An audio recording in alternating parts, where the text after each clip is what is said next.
Hi, thanks for choosing Puqpress. In this video, we'll help you install your new Puqpress.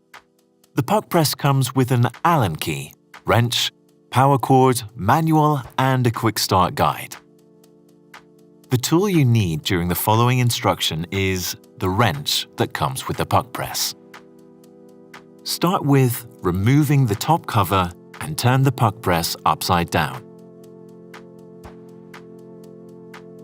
Loosen the two screws by using the wrench. Adjust the lower clamp to your portafilter. Tighten the two screws by using the wrench.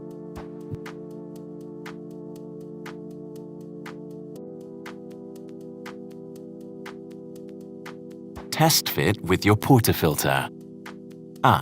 That's too wiggly. Let's try again. Loosen the two screws by using the wrench. Adjust the lower clamp to your portafilter.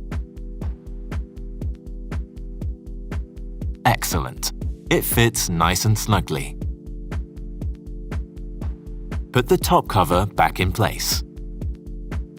Install the power cord and turn on the Puqpress. Now you can set the desired tamping pounds or kilograms by using the plus and minus button. Let's tamp.